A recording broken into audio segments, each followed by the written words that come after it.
Hi everyone, I'm Tanya June Moore here with the Sedona Film Festival 2016, and this is such a pleasure for me, Tim. Tim Jessup, if you don't know who he is, you're going to find out really quickly that he is a masterful sound man who has worked with anybody who's really anybody in the rock and roll industry for how many years? Oh, a lot of people. Well, I go back 40 years working in studios And before Peter was born. and Sedona Film Festival is a platform, and you live here in Sedona. Absolutely. And what does this festival, what does it mean to you to be here, to have your work represented? Well, it's particularly special because I've seen so many film festivals here over the years, having lived here for 16 years, and this is really the first time I've been this deeply involved, So I'm really getting to see the nuts and bolts of it all, and having, a band like Chicago be able to come and grace us here has just been spectacular. It's at the same time, of course, it's stressful because there's a lot of behind-the-scenes things going on to make sure that everything comes off looking the way it's supposed to, sounding the way it's supposed to. And, some things don't go as planned when you have, 15 minutes before screen time and you've got a problem. So I'm glad we got beyond all that and everything was successful. And how proud are you of this film? And you mixed the sound for the film. I did all the sound design, first of all the music mixing and all the sound effects that you hear in there and all the surround sound transitions and everything. And so over the years I've worked on so many different projects, and it's hard for me to say that there are any that I feel completely satisfied with. Right. There's always something that I'd like to go back and change, just like Peter sees things he would like to change or add or whatever. But when I sat in the Harkins Theater yesterday and listened to this film back in a THX room, it was astonishing to me for the first time in my life to listen back to something I had spent several years working on that I didn't want to change. Everything translated just exactly the way I wanted to, and that's never happened before. So I was really, really pleased about that. So we know that you've worked with Chicago for, 30-some years. No, not Chicago. I actually started working with Chicago when Lee moved here.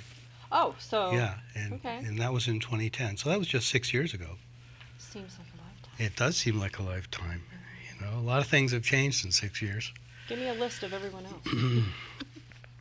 Well, I guess you could go to my website. I can't remember them all, but I back in the early 1980s, I was working in Los Angeles as an engineer for some of the bigger music studios out there.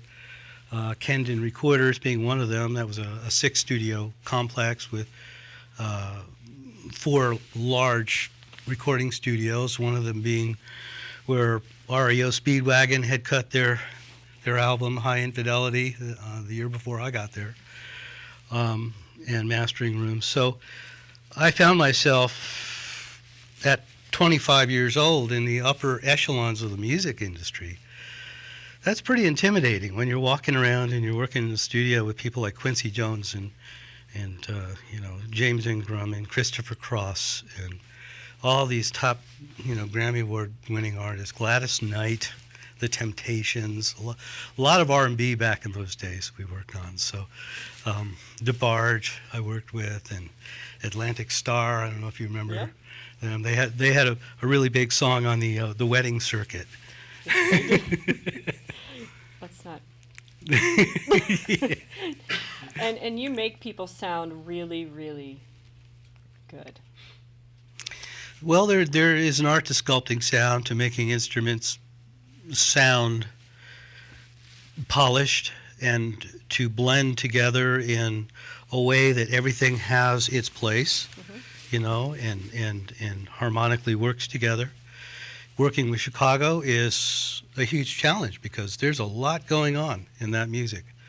And for me, it's it's particularly satisfying because there is so much going on, you know. And at this stage in my life, it's nice to have a challenge, you know. We just mixed, I actually spent the last year mixing a live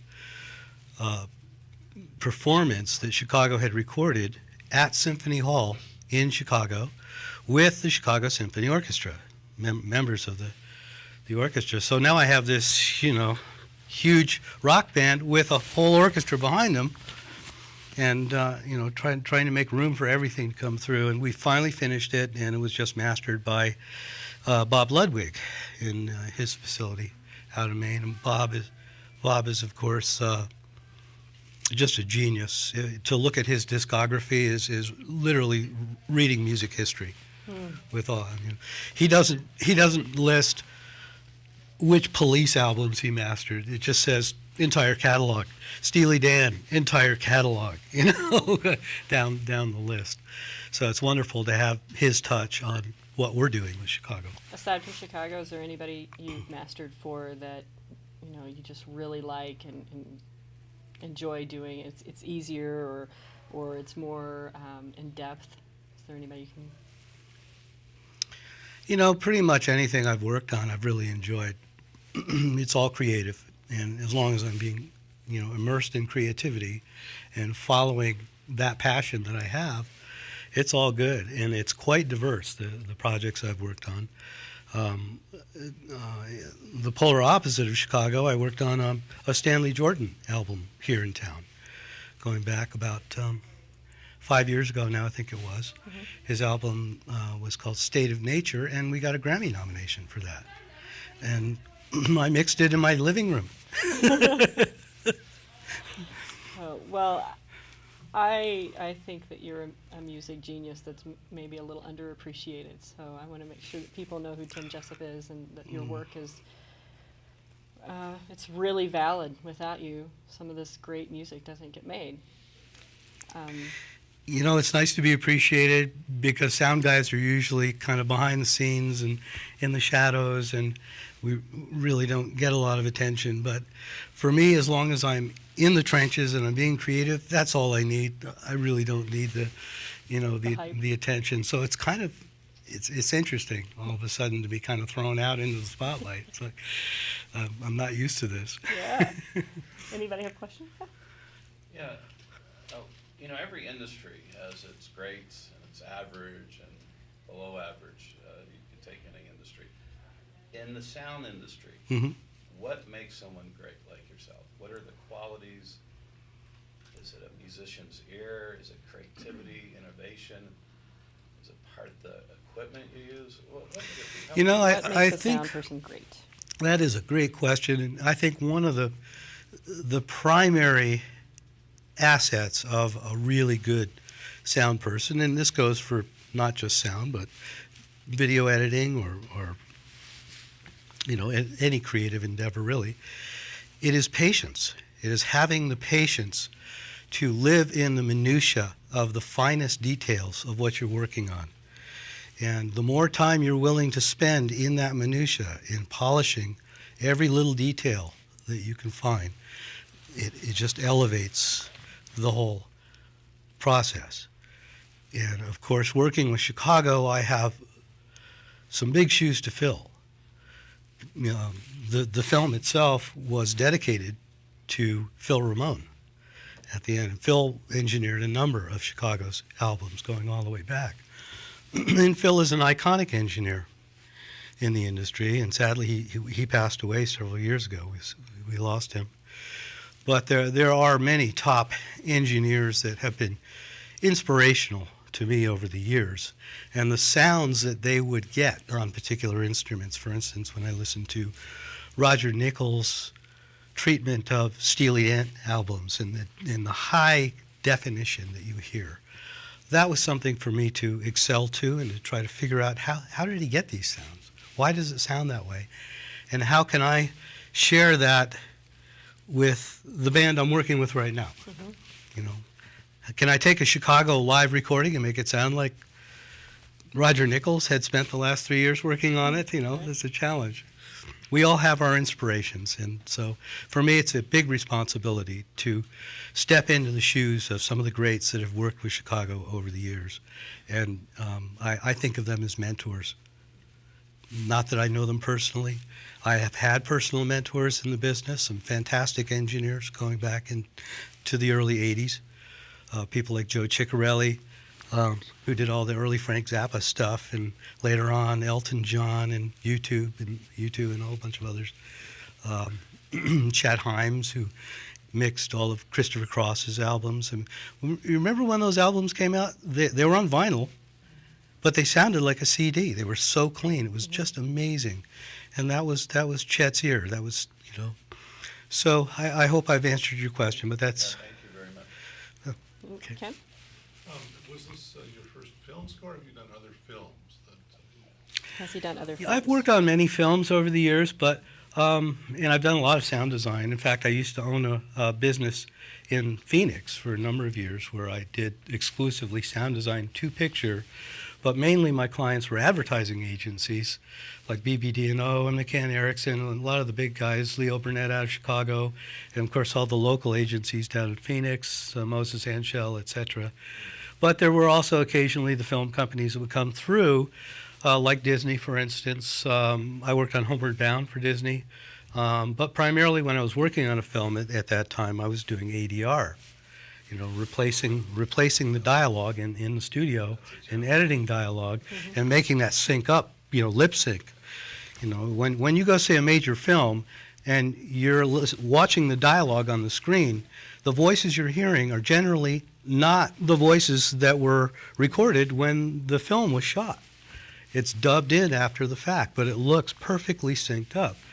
And because it was recorded in a studio, it sounds very, very clean and intimate, especially when people whisper on screen and stuff. You can really hear the detail of that.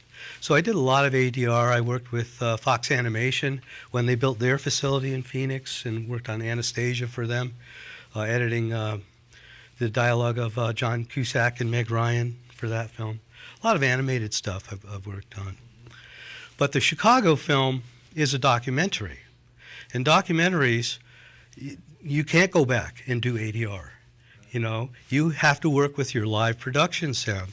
And Peter and his crew were mercenaries going into office buildings and, you know, other venues to get footage that had really loud air conditioning noise going on, and you had the echo of people's voices off the walls in big hotel ballrooms, things like that. And so part of my job was to take all of that audio and take out everything that wasn't dialogue.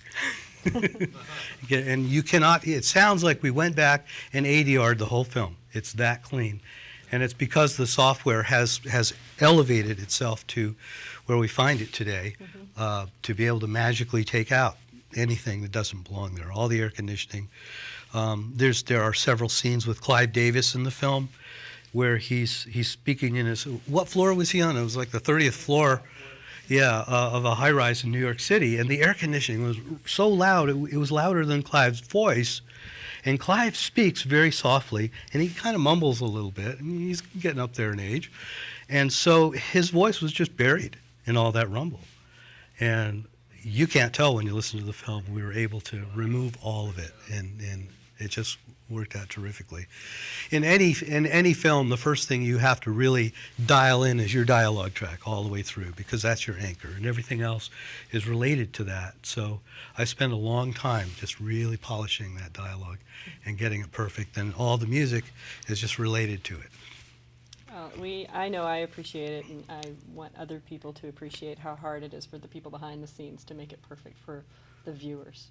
And I appreciate you being here Thank you, and Tanya. being part of this. Thank you. I'm just so excited to be a part of We this. have one more question back here. Yeah. The nature of your job title seemingly goes unnoticed by most people because you cut out a lot of things that they would never hear in the first place. Uh-huh. Could you speak to why exactly sound is so important and how important sound is for How I love your important question. sound is. I really love it. And here's a great answer. It doesn't come from me. It comes from George Lucas. When George Lucas built his sound facility, it's called Skywalker Ranch up in Marin County to work on the Star Wars films, and it is a commercial facility, and many, many blockbuster films have been mixed, and their sound design has been done at Skywalker Ranch. Well, when they first launched the website for Skywalker Ranch, George Lucas had a quote that they posted right on the homepage, and it said, "Sound is half the motion picture experience." Sound over the years has kind of been considered sort of a poor stepchild. It's something that most people don't really notice because you're immersed in the visual, in the film. And if the sound is doing what it's supposed to do, it all seems very natural, and it doesn't really draw attention to itself. And so also going to your question, my work is not supposed to draw attention to itself. You're not really supposed to notice it's there because it's supposed to sound like it's just naturally a part of it all. And so that's a good part of my job, is to make sure that nothing takes you out of the picture. The what's the term? It escapes me right now. So I bet 100 people are who are going to watch this are going to come right up with it. Suspension of disbelief. Yeah. And sound really is important to that concept of suspension of disbelief, because you have to make the audience believe what they're watching on screen is real, and they have to give themselves permission to go for the ride. They know it's not real, but they want to believe for that hour and a half or whatever it is that what they're watching is real. And so our job as filmmakers is to ensure that we don't disturb that sense of reality. Right. Okay. Oh, one more. Yeah, just a real quick one, I think. To me, that kind of an ear that can take and deconstruct, for instance, a Chicago concert, and be able to hear what you want each of those instruments to sound like, Mm-hmm. is not something that can be trained. When did you find out you had, I would assume it can't be trained, but when did you find out you had that gift? A long time did you ago, find out you had I was fortunate to go to a an audio school in San Francisco. And in fact, at the time, it was the only school in the country that taught audio engineering and disc mastering. It was called the College for Recording Arts in San Francisco. In fact, I waited for an entire year on a waiting list to get into this school. And one of my old instructors, who's, God bless him, he's no longer on the planet, Leo Degar Kulka, once said to me that mixing sound is like standing in a crowded elevator and picking out individual conversations all around you. And it's just the ability to focus on those particular aspects and pull them apart. Fortunately, with Chicago, when they record a live concert, every instrument that has its own microphone is also routed to its own track, so I can just isolate that instrument, and I can do whatever I want to with it and have at it. And so, sometimes it's kind of like photoshopping things, by the time we're done. But we want them to sound as good as we can possibly make them. And so I will typically have at least 60 to 70 tracks of audio to work with in a Chicago mix. Amazing. Well, you've done a phenomenal job. Thank you. I'm very pleased with it myself. It's almost like I'm watching someone else's work. I can seeing it in the theater. It's just Well, phenomenal. I think that's important too when it does come to the distribution, to try to get it into the major theaters first, to be able to know that everyone is going to have that phenomenal sound experience, not just the big screen. What we did is we went the extra step, the extra mile, and that once we finished mixing the film here in Sedona, and Chicago has a studio here that I designed and built for them, and it's Dolby calibrated, so what we mix in there translates to theaters. But we weren't satisfied with that. We wanted to really ensure that it was going to just be as good as we could possibly get it. And so Peter booked some time out at Deluxe in Hollywood, and they had just taken over the sound stages at Todd AO, which are huge mixing rooms. And so we went out there with the picture and did a final mix in a theater that is bigger than the theaters at Harkins. That's what we mixed it in, so that we knew it would translate perfectly in the theater. In any THX Dolby theater in the country, it's going to sound the same. So we're really pleased that people will have the same experience of the music and of the film that we did here. So thank you so much. It's my pleasure, Tanya. My pleasure. Thanks for asking me. Absolutely.